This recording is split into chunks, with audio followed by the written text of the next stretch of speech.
जीवन में असंभव कुछ भी नहीं है। जब जागो तब सवेरा होता है।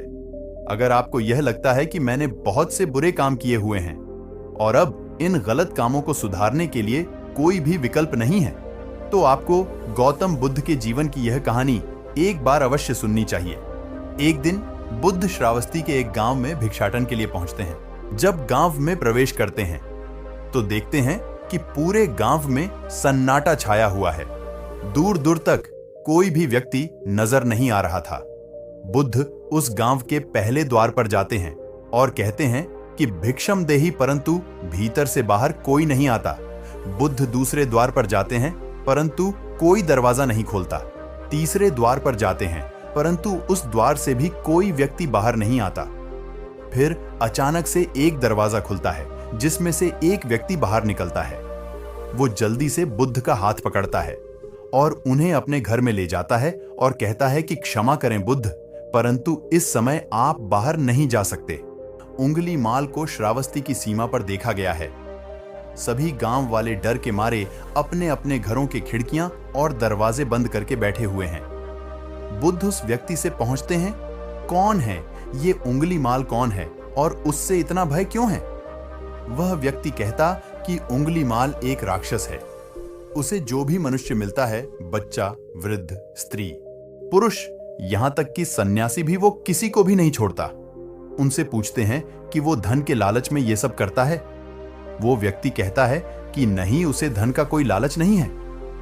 वो जब भी किसी आदमी को मारता है तो उसकी उंगली काटकर अपने गले की माला बनाता है, इसीलिए उसका नाम उंगली माल पड़ गया है। और यह भी सुना है कि जब उसके गले की माला में 100 उंगलियां पूरी हो जाएंगी तो उसकी विनाशक शक्तियां और भी ज्यादा बढ़ जाएंगी। बुद्ध कहते हैं, आभार हो आपका जो आपने मुझे उसके बारे में बताया। फिर वो व्यक्ति बुद्ध से कहता है कि कृपा कर आप बाहर न जाइए, क्योंकि वो आप पर भी वार कर सकता है। बुद्ध कहते हैं, भय से अपनी राह छोड़ दूं, ऐसा मैंने कभी नहीं किया। मुझे भिक्षा मांगता देख जन जन के हृदय में उंगली माल भय कम होगा। फिर वो व्यक्ति कहता है, नहीं बुद्ध, आप मत जाइए, वो बहुत ही ज्यादा खतरनाक है। बुद्ध कहते हैं कि वो खतरनाक नहीं, वो दुखी हैं और मुझे उसके पास जाना होगा क्योंकि उसे मेरी आवश्यकता है। इतना कहते बुद्ध उस व्यक्ति के पास से चले जाते हैं। कुछ दूर चलने के बाद बुद्ध वन में प्रवेश करते हैं। वन में चारों ओर एक सन्नाटा छाया होता है। दूर दूर तक न तो कोई मनुष्य न कोई पशु पक्षी दिख रहा होता है, परंतु बुद्ध अपने मार्ग में आगे बढ़ते रहते हैं। अचानक बुद्ध के सामने उंगली माल आकर खड़ा हो जाता है। उसका रूप इतना डरावना है कि कोई भी व्यक्ति उसे देखकर ही भयभीत हो जाए।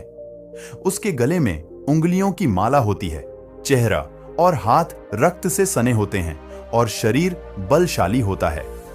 उसका रूप इतना भयानक होता है कि किसी भी साधारण व्यक्ति के प्राण तो उसे देखते ही निकल जाए। परंतु बुद्ध पर उंगली माल के डरावने रूप का कोई असर नहीं होता। बुद्ध कुछ क्षण तक शांत मुस्कुराहट के साथ उंगली माल की तरफ देखते हैं, फिर उसकी बगल से निकलकर अपने मार्ग में आगे बढ़ जाते हैं। बुद्ध को ऐसा करते देख उंगली माल को यह समझ नहीं आता कि उसके साथ ये हो क्या रहा है। वह मन ही मन सोचता है कि मुझे देखकर लोग या तो भाग जाते हैं या मुझे देखकर मर जाते हैं या मुझसे अपने प्राणों की भीख मांगने लगते हैं। मैंने कई सन्यासियों को भी मारा है, परंतु मैंने आज तक कोई ऐसा व्यक्ति नहीं देखा जो मुझे नजरअंदाज करके अपने मार्ग में आगे बढ़ जाए। या तो इसने मुझ पर ध्यान नहीं दिया होगा या फिर हो सकता है कि यह देख ही ना सकता हो। परंतु मुझे इससे क्या, मुझे तो अपने गले की माला पूरी करनी है। उंगली माल बुद्ध को आवाज लगाता है, साधु रुक। फिर भी बुद्ध उंगली माल को नजरअंदाज करते हैं और अपने मार्ग में आगे बढ़ते रहते हैं। उंगली माल बहुत ज्यादा क्रोध में भरकर बुद्ध को आवाज लगाता है, ए साधु रुक। फिर भी बुद्ध उंगली माल को नजरअंदाज करते हैं और अपने मार्ग में आगे बढ़ते हैं। उंगली माल तीसरी बार ज्यादा क्रोध में होकर आवाज लगाता है, ए साधु रुक। बुद्ध रुकते हैं। उंगली माल बुद्ध के पास जाता है और कहता है कि मेरे आदेश देने के बाद भी तू रुका क्यों नहीं? मैं तो बहुत पहले ही रुक चुका हूं, तुम ही चलते जा रहे हो। उंगली माल ये समझ ही नहीं पाता कि बुद्ध क्या कह रहे हैं, परंतु वो इतना जरूर समझ जाता है कि सामने खड़ा व्यक्ति उससे थोड़ा भी नहीं डर रहा है। उंगली माल बुद्ध को डराने के लिए चिल्लाकर पूछता है, ए साधु, तुमको मुझसे भय नहीं लग रहा है?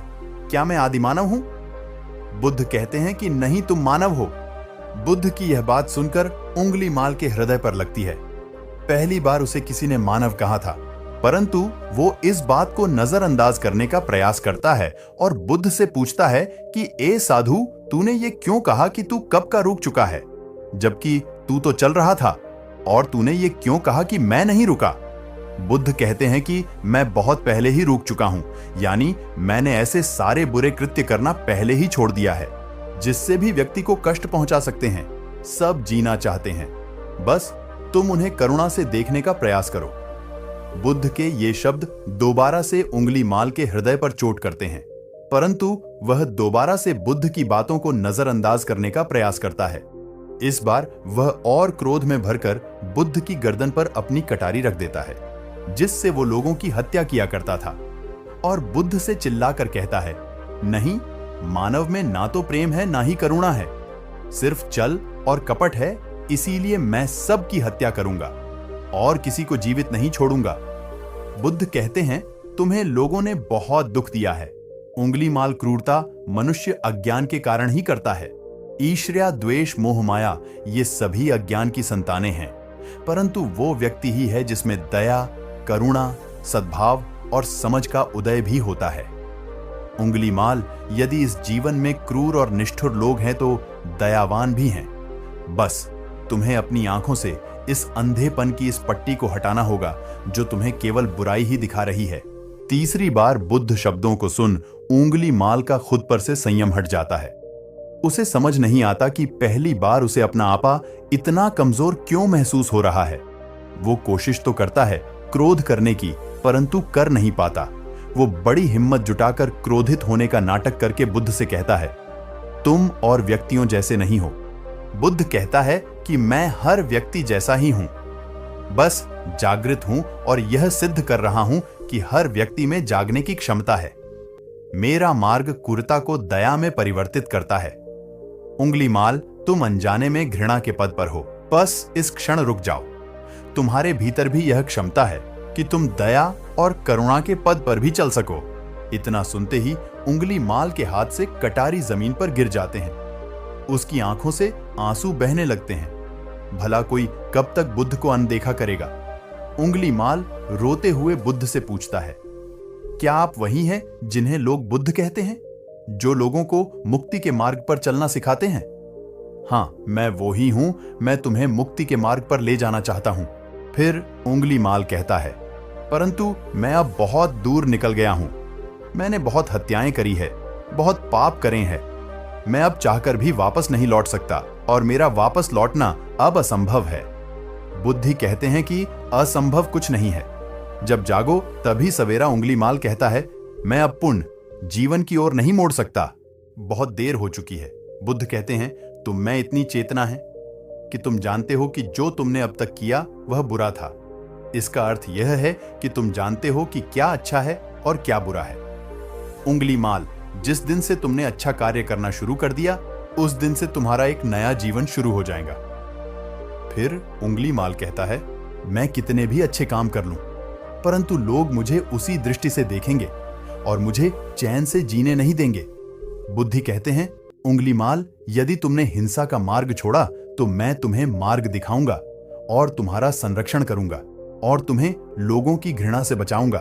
बस पहला कदम तुम्हें ही उठाना होगा। उंगली माल पूछता है, क्या यह हो सकता है? बुद्धि कहते हैं, अवश्य हो सकता है। तुम में असामान्य बुद्ध है।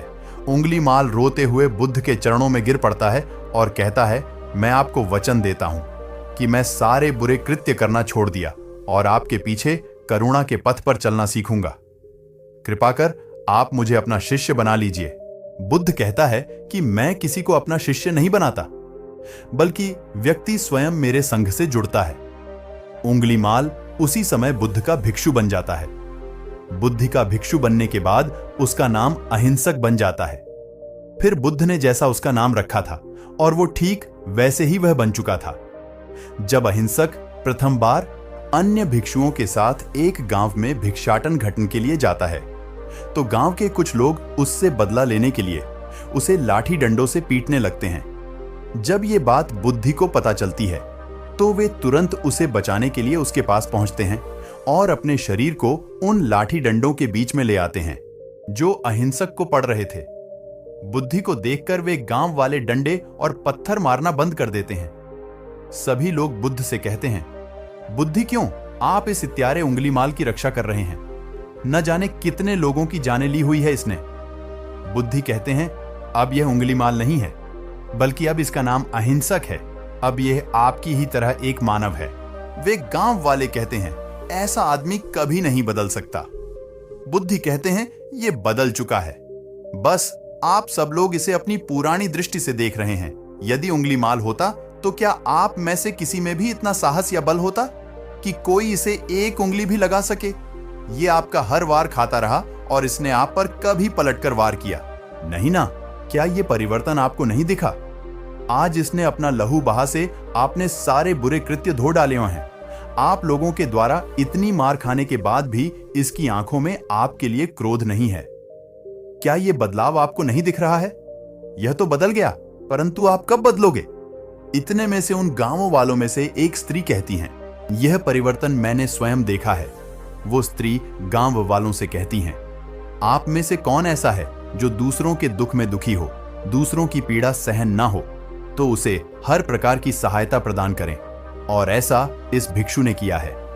2 दिन पहले एक व्यापारी अपनी पत्नी को लेकर जा रहा था और उसकी पत्नी प्रसव पीड़ा से व्याकुल थी।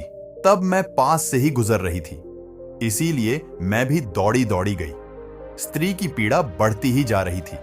घना जंगल होने के कारण उसे कहीं ले जाया भी नहीं जा सकता था।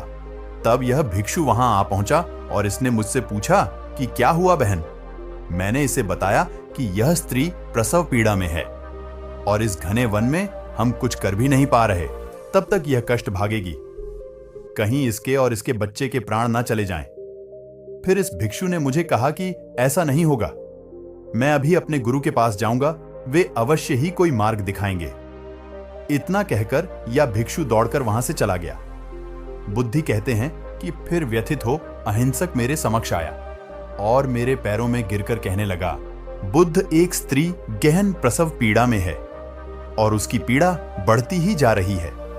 कहीं मां और बच्चे को कुछ हो न जाए। ये सब सुनकर बुद्ध ने कहा कि दौड़कर जाओ और उससे कहो, बहन, जिस दिन से मेरा जन्म हुआ है मैंने जानबूझकर किसी भी प्राणी को कष्ट नहीं पहुंचाया है। मेरे सत्कर्म तुम्हारा सुरक्षा कवच बने और आपकी और आपके शिशु की रक्षा करे। अहिंसक ने मुझसे कहा, परंतु यह तो असत्य होगा। बुद्ध, सत्य तो यह है कि मैंने आज तक बहुत से प्राणियों को कष्ट पहुंचाया है। यदि मैंने ऐसा कहा तो वे माता और शिशु उसी समय क्षण प्राण त्याग देंगे। फिर बुद्ध ने कहा, तो तुम जाओ और उस स्त्री से कहो, बहन, जिस दिन से मेरा एक नया जन्म हुआ है मैंने सभी बुरे कृत्य को त्यागा है और उस दिन से मैंने किसी भी प्राणी को कष्ट नहीं पहुंचाया है और मेरे सत्कर्म आपका सुरक्षा कवच बने और आपकी और आपके शिशु की रक्षा करे। फिर अहिंसक ने बुद्ध से पूछा कि क्या मेरे सत्कर्म उन्हें बचा लेंगे? बुद्ध ने कहा कि अवश्य, यह तुम्हारी अपनी कमाई है। या तो तुम इसे अपने लिए बचा कर रखो या फिर किसी पराये पर खर्च कर दो। अपने कमाए सत्कर्म को किसी पराये पर न्यौछावर करने से पहले अहिंसक ने एक क्षण नहीं सोचा और वो उसी समय उस स्त्री और उसके शिशु की जान बचाने के लिए वहां चला आया।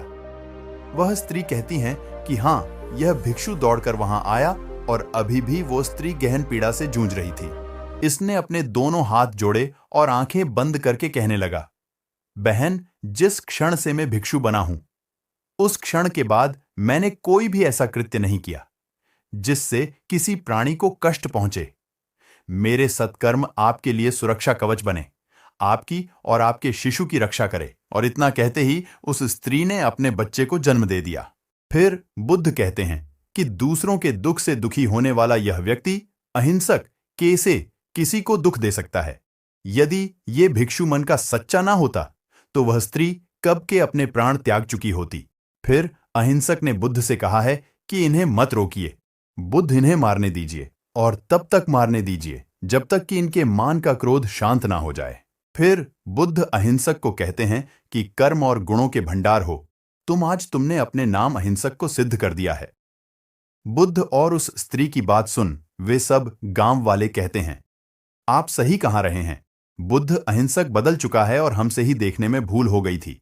इस कहानी से हमें यह सीखने को मिलता है कि लोग सोचते हैं कि उन्होंने बहुत सारे गलत काम किए हुए हैं, अब इन गलत कामों को सुधारने के लिए और कोई भी विकल्प नहीं है। इस पर गौतम बुद्ध कहते हैं कि चाहे अपने अब तक कितने भी बुरे काम क्यों न किए हुए होंगे, लेकिन अगर आप एक विचार को अपने मन में लाते हैं कि अब मुझे कुछ सही करना है, तो वही विचार आपके रूपांतरण का कारण बन सकता है।